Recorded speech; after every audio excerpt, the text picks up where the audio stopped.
नमस्कार, India live 24 देख रहे हैं आप और मैं हूं मीनाक्षी देवी। गाजीपुर सैदपुर अंतर्गत ग्राम सभा भटौला के प्रधान अखिलेश यादव अपनी मोटरसाइकिल से रविवार 5 बजे सैदपुर बाजार से मोटरसाइकिल में भरवाकर अपने घर जा रहे थे। तभी उन्हें शरीफपुर पुलिया के पास मनोज यादव नामक युवक ने कट्टा सटाया और 4-5 थप्पड़ भी लगाए। ग्रामीण मनोज के पीछे दौड़े लेकिन उन्हें पकड़ नहीं पाए। वहीं ग्राम प्रधान अखिलेश यादव का कहना है कि उन्हीं के ग्राम निवासी मनोज यादव पुत्र राम रतन यादव उनकी गाड़ी को रोककर उन्हें जान से मारने की कोशिश कर रहे थे, लेकिन आसपास के लोगों को देखकर वह डरकर भाग गए।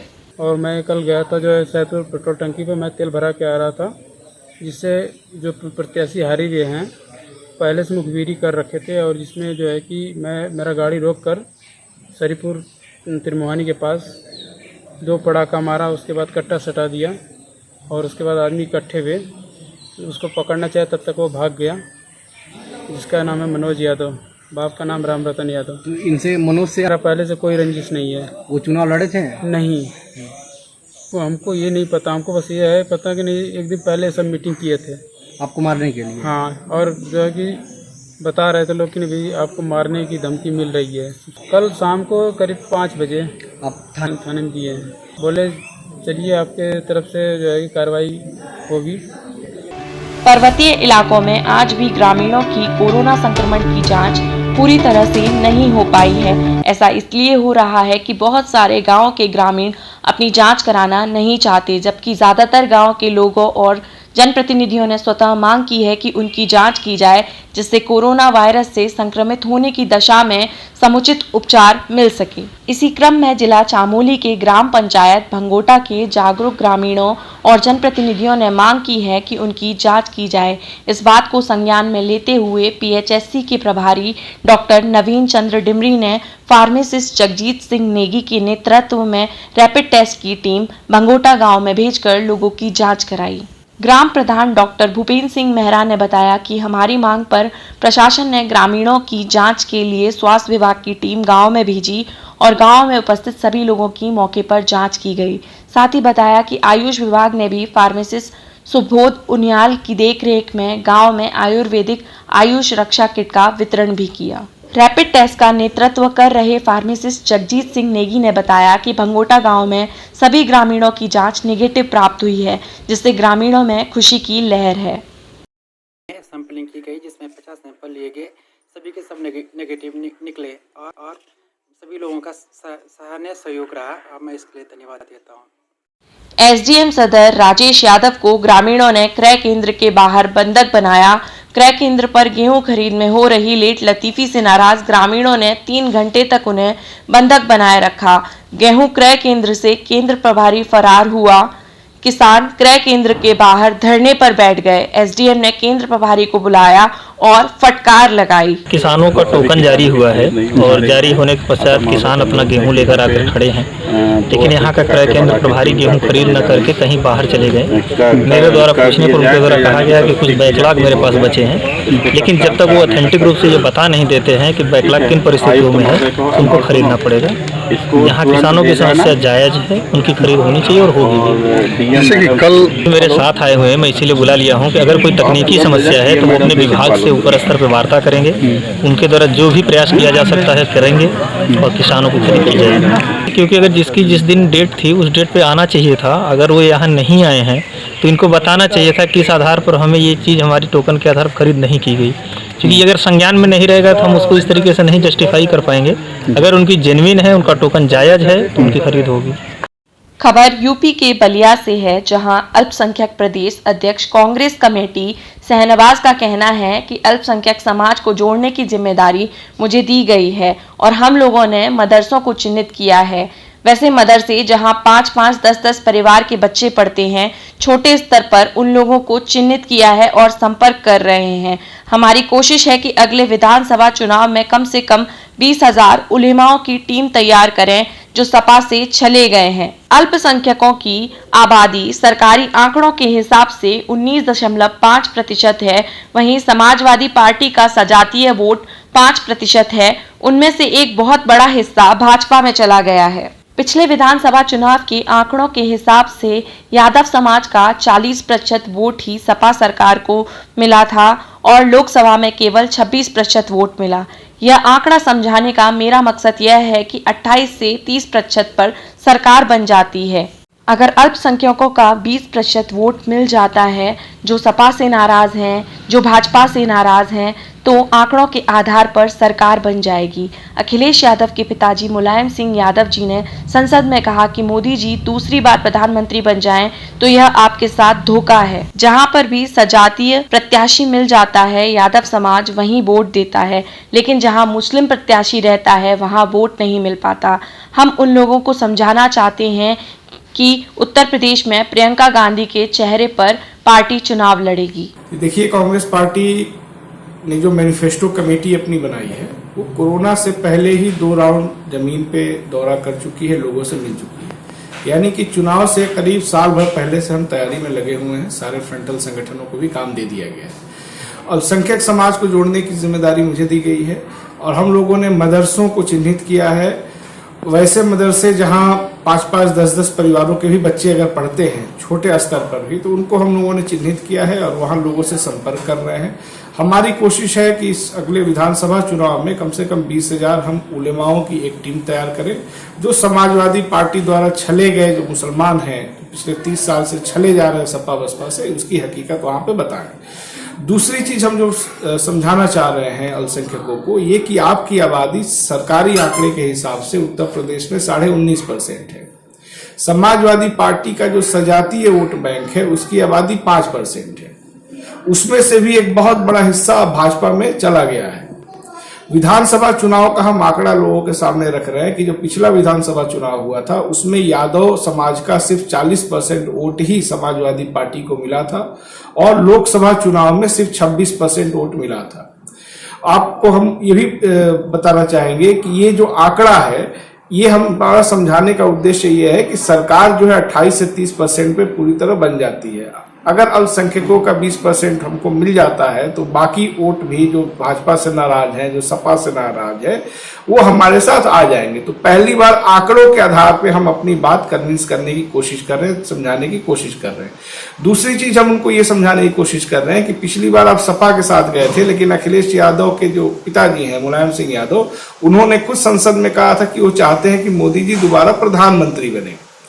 तो ये बार बार आपके साथ धोखा हो रहा है और जहां पर भी अगर सजाती है उनका प्रत्याशी मिल जाता है यादव समाज को भाजपा से, तो वो उसको वोट कर देता है। मुसलमानों को वोट समाजवादी पार्टी का जो जातिगत जनाधार है वो ट्रांसफर नहीं होता है। ये भी हम लोगों को समझा रहे हैं। तो विधानसभा में किस तरीके की तैयारी आप लोगों द्वारा की जा रही है? मुस्लिमों को किस तरीके से लुभाएंगे आप लोग कांग्रेस की तरफ? देखिए, लुभाने की बात नहीं, हम वास्तविकता उनको बताएंगे। लुभाने का, लालच देने का काम समाजवादी पार्टी करती है, कभी लैपटॉप, कभी मोबाइल दिखा करके। हम उनको कह रहे हैं कि आपकी आबादी 20% है, उसमें से भी 80% पसमानदा यानी ओबीसी मुसलमान है और मुलायम सिंह और समाजवादी पार्टी ओबीसी के नाम पे राजनीति करते हैं, लेकिन जितनी भर्तियां आती हैं उसमें हमको मुसलमान ओबीसी समाज कहीं नहीं दिखता है। उसपे एक जाति का वर्चस्व रहता है। अगर वो कांग्रेस पार्टी में आते हैं तो उनका जो वाजिब हिस्सा है, उनको रोजगार में ये हिस्सा भी देंगे। बीजेपी सरकार किस तरीके से मुसलमानों के साथ चल के मदरसों के? देखिए, मुसलमान छोड़ दीजिए, वो तो हिंदुओं की भी नहीं हुई, वो अपने को हिंदुओं की पार्टी बताती है। जिस तरह से चंदा घोटाला हुआ है वो तो साबित करता है कि वो किसी के नहीं है। उनका काम है पैसा लेना, पैसा लेके चंपत हो जाना। उस पर क्या टिप्पणी किया जाए? सर, देखा जाए कि बीजेपी अभी 2022 के चुनाव में मुसलमानों को लुभाने की तैयारी में है, क्या कहेंगे सर? मुसलमानों को लुभाने के बजाय जो उनका वोट रहा है उसको पहले संतुष्ट करें। उससे चंदा लेकर के लोग जमीन खरीद रहे हैं, घर बड़ा बड़ा बनवा रहे हैं, व्यक्तिगत घरों में लिफ्ट लगवा रहे हैं। अभी तो उनको जाकर के जवाब देना पड़ेगा। अभी तो इनके साथ बहुत बुरा होने जा रहा है। राहुल गांधी जी ने जो कई बार कहा है कि वो समय भी भारत देखेगा कि किस तरह से प्रधानमंत्री को लोग दौड़ा के पीट रहे हैं, हमें तो लगता है वो भी जल्दी पूरा होने जा रहा है। आखिर बीजेपी के लोग क्यों राहुल को पप्पू कहते हैं? अब उनको मालूम है कि राहुल गांधी जी ही इस देश को एक सही दिशा दिला सकते हैं। तो जिससे आदमी डरता है उसकी छवि बिगाड़ने का काम करता है। ये बेसिकली डर और कमजोरी की पहचान है कि आप अपना काम करने के बजाय दूसरों को बदनाम करें। ये उनका डर दिखाता है। 22 के चुनाव में कांग्रेस किस पार्टी से गठबंधन करने जा रही है? ये बताइए कि यूपी विधानसभा 2022 की तैयारी में कांग्रेस किसको चेहरा मानेगी और किस तरीके के किस पे 2022 के चुनाव लड़ेगी? निर्विवाद तौर पे उत्तर प्रदेश में प्रियंका गांधी ही कांग्रेस की चेहरा है, आगे भी रहेंगी। क्या मुख्यमंत्री के रूप में उनको प्रोजेक्ट किया जाएगा? ये अभी तो निर्णय नहीं, अभी तो ये बात जाहिर नहीं की जा सकती है, लेकिन निश्चित तौर पे जिस तरह से प्रियंका जी हर मसले पे गई हैं, चाहे वो आजमगढ़ में उत्पीड़न का मामला हो, हाथरस में दलितों के उत्पीड़न का मामला हो, या शाहजहांपुर में दलित बेटी के साथ बलात्कार का मसला रहा हो, चाहे उन्नाव में दलित बेटी के साथ बलात्कार का मसला रहा हो जिसमें भाजपा के विधायक शामिल थे, हर जगह वो गई है, तो चेहरा तो वही रहेंगे। जिस तरीके से सपा समाजवादी पार्टी अखिलेश यादव के चेहरे पे चुनाव लड़ती है, भाजपा मायावती के चेहरे पे लड़ रही है, इस बार संभवतः हो सकता है कि बीजेपी योगी के चेहरे पे और मोदी के चेहरे पे चुनाव लड़ेगी, तो क्या इन्हीं के चेहरा मुख्यमंत्री के रूप में प्रोजेक्ट किया जाएगा कांग्रेस की तरफ से? ये कांग्रेस पार्टी तय करेगी, लेकिन आम लोगों की जो धारणा है वो आम लोगों में ये मैसेज तो यही जा रहा है कि कांग्रेस पार्टी को प्रियंका जी ही लीड करेंगी और निश्चित तौर पे वो करेंगे भी। अभी यूपी में किस पार्टी से अभी आप लोग गठबंधन की तैयारी चल रही है? देखिए, गठबंधन उससे किया जाता है जो सरकार के खिलाफ हो। अब मुलायम सिंह के साथ पिछली बार विधानसभा चुनाव में गठबंधन हुआ था उनकी पार्टी से। लोकसभा चुनाव में वो जाके बोल दिए कि वो चाहते हैं कि मोदी जी दोबारा प्रधानमंत्री बने। क्या गारंटी है कि अलायंस हो और फिर जाके वो ना कह दें कि हम चाहते हैं कि तीसरी बार भी आप बनिए। तो गठजोड़ उनके साथ होता है जो विश्वसनीय लोग होते हैं। ये तो अपना विश्वसनीयता खो चुके हैं। हमारा गठबंधन इस देश के, उत्तर प्रदेश के अवाम के साथ होगा, कमजोर तबकों के साथ होगा जो इस सरकार द्वारा सताए गए। भागलपुर जिला के जगदीशपुर प्रखंड अंतर्गत हबीबपुर पंचायत के हबीबपुर चौक पर कई वर्षों से हल्की बारिश होने के कारण रोड तालाब की शक्ल में तब्दील हो जाता है। वहीं स्थानीय मोहम्मद हिलाल सोहेल ने बताया कि इस समस्या को लेकर कई बार जनप्रतिनिधि एवं विभाग के अधिकारियों को इसकी सूचना दे देकर थक चुके हैं, मगर अभी तक यहां की स्थिति में सुधार नहीं हुआ है। इस रोड का भी पूर्व विधायक के द्वारा 16 अगस्त 2020 को शिलान्यास हो चुका है, मगर अभी तक इस रोड में कोई कार्य नहीं हुआ। नेता लोग शिलान्यास करके अपनी वाहवाही ले लेते हैं और जमीनी स्तर पर कुछ नहीं होता। वहीं अब हबीबपुर पंचायत नगर पंचायत हो रहा है। अब देखना यह है कि कब तक इस पंचायत के लोगों को ऐसी समस्या से निजात मिलता है। दूसरा चीज ये है कि जो ये हबीबपुर मुख्य जो अमरपुर रोड है, इस पर कई दुकानदार ने नाले पर अपना दुकान बना रखा है।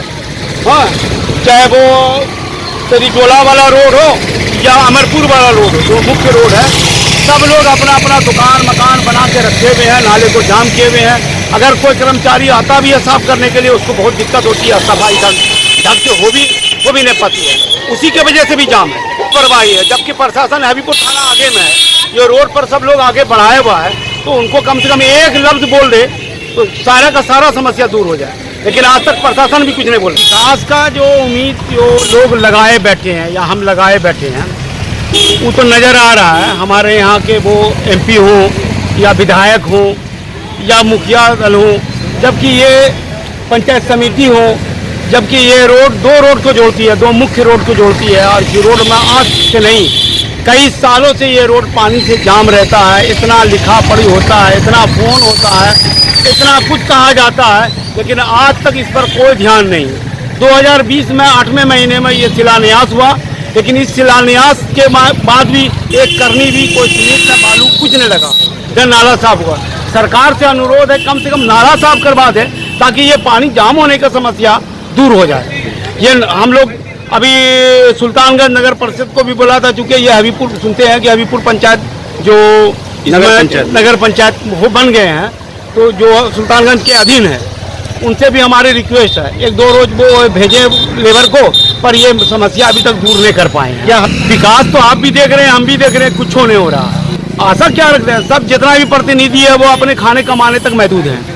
तकरीबन 5-6 साल से हमेशा रहता, कोई सुनवाई नहीं। मधेपुरा में जन अधिकार पार्टी के कार्यकर्ताओं के द्वारा पूर्व सांसद और जनाधिकार पार्टी के सुप्रीमो राजेश रंजन उर्फ पप्पू यादव की रिहाई सहित 5 सूत्रीय मांगों को लेकर न्याय मार्च का आयोजन किया गया। इस न्याय मार्च में पार्टी कार्यकर्ताओं और नेताओं ने भाग लिया। न्याय मार्च के माध्यम से जाप जिला अध्यक्ष मोहन मंडल ने बताया कि सरकार साजिश के तहत उनके नेता को जेल में बंद किए हुए है। निकम्मी सरकार नीतीश कुमार के विरोध में आज हम लोग निकाले हैं न्याय मार्च। निकम्मी सरकार से कहना चाहते हैं गरीब का बच्चा पप्पू यादव को जल्द से जल्द रिहा करे, नहीं तो हम लोग मधेपुरा के धरती से दरभंगा के लिए पद यात्रा करेंगे। नीतीश कुमार का तार तार कर देंगे। नरेंद्र गुंडों का सरकार है, एम्बुलेंस चोर फिरार है, गरीब का बच्चा पप्पू यादव गिरफ्तार है। यही तो गुंडों का सरकार है, नीतीश नरेंद्र है। जो पप्पू यादव के साथ जो आज अन्याय हो रहा है और बिहार सरकार और भारत सरकार मिल करके उन्हें साजिश के तहत आज जेल में बंद किए हुए हैं। इसीलिए हम लोग पार्टी की ओर से न्याय मार्च निकाले हैं और इस न्याय मार्च के माध्यम से हम सरकार से मांग करते हैं जो अविलंब हमारे नेता पप्पू यादव निर्दोष है, इन्हें अविलंब बाइज्जत रिहा करो। और इस कार्यक्रम का हमारे पार्टी का 5 मांग है। मुख्य रूप से 5 मांग है जो बिहार सरकार की जो स्वास्थ्य व्यवस्था है, हॉस्पिटल की जो व्यवस्था है, अविलंब उसमें सुधार करें। और जो सरकार जो विद्यार्थी को शिक्षा नहीं दिया जाता है, उन्हें फीस लिया जाता है, तो फीस को माफ़ करें। आज बेरोजगार लोग घर में बैठे हुए हैं और हम इस धरना के इस न्याय मार्च के माध्यम से सरकार से मांग करते हैं जो बेरोजगारों को बेरोजगारी भत्ता दिया जाए, साथ ही मनरेगा के कार्य को कृषि कार्य से जोड़ा जाए। और हम इस न्याय मार्च के माध्यम से मांग करते हैं जो अविलंब पप्पू यादव को रिहा किया जाए, यही मुख्य मांग हम लोग का है। और साथ ही जो कोरोना में मर गए हैं लोग, उन्हें अविलंब मुआवजा दिया जाए। जो कोरोना से पीड़ित लोग हैं उन्हें निःशुल्क उनकी दवाई का व्यवस्था किया जाए और खाने का व्यवस्था किया जाए। क्या नाम है? मेरा नाम है मोहन मंडल, हम जन अधिकार पार्टी के जिला अध्यक्ष हैं। ग्रामीण क्षेत्रों में पेयजल हेतु शिवनी विधानसभा के विधायक श्री दिनेश राय मुनमुंजी द्वारा पानी के टैंकर प्रदान किए गए। विधायक श्री दिनेश राय मुनमुंजी द्वारा शिवनी विधानसभा के अंतर्गत आने वाले मारबोड़ी, मोगांव एवं घुंगसा ग्राम पंचायतों की मांग पर ग्रामीण क्षेत्रों में पेयजल हेतु 5000 लीटर क्षमताओं वाले एक पेयजल टैंकर प्रदान किए गए। इस अवसर पर विधायक दिनेश राय मुनमुन सहित विधायक प्रतिनिधि श्याम मिलन पांडे, सरपंच ब्रजेश राजपूत, सरपंच कमलेश सनोडिया, सरपंच दशामन तुमराम, अजय पांडे जी, सतीश दुबे, विधायक प्रतिनिधि असलम मिर्जा, संजय मंडल, मोंटी तिवारी, अंकित दुबे, जितेंद्र ठाकुर, निस्सहायक विधायक सिवनी, विनीश दुबे आदि लोग शामिल थे।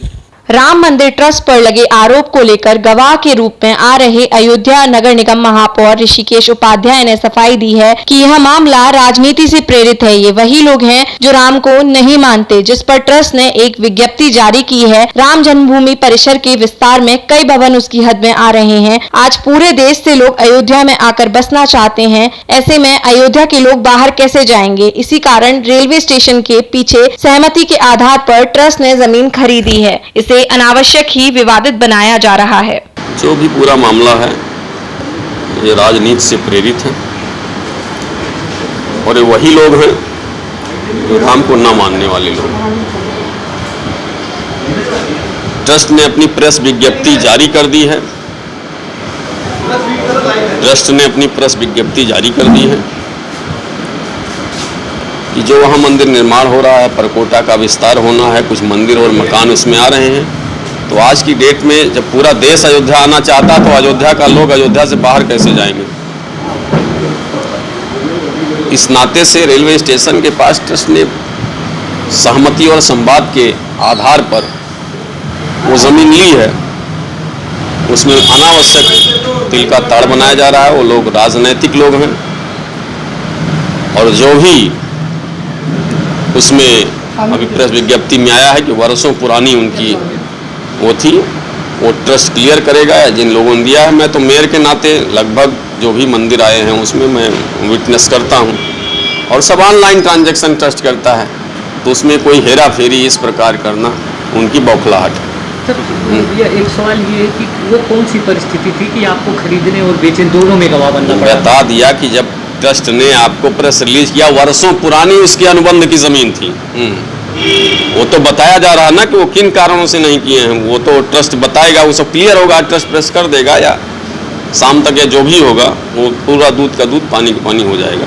एक सवाल है कि निगम के जैसे प्रथम नागरिक हैं, आप कह रहे हैं कि इस वजह से तो मैं डॉक्टर अनिल मिश्रा के साथ में तो ये लागू नहीं होता है। डॉक्टर अनिल मिश्रा उसके ट्रस्टी हैं, 2 गवाह लगते हैं विटनेस में। हम विटनेस इस बात पे करते हैं कि इतना पैसा इनको दिया गया, RTGS से खाते तो उसमें कोई वही नहीं है, तो हम उसका विटनेस किए। बाकी चीजें सब क्लियर हो जाएगा, जो भ्रम फैलाया गया है वो दूर हो जाएगा। गुमला में दोस्ती के बाद शादी का झांसा देकर यौन शोषण रुकने का नाम नहीं ले रहा। वहीं पुलिस इसे रोकने में नाकाम साबित हो रही है, जिससे आए दिन जघन्य आपराधिक वारदात को अंजाम दे दिया जाता है।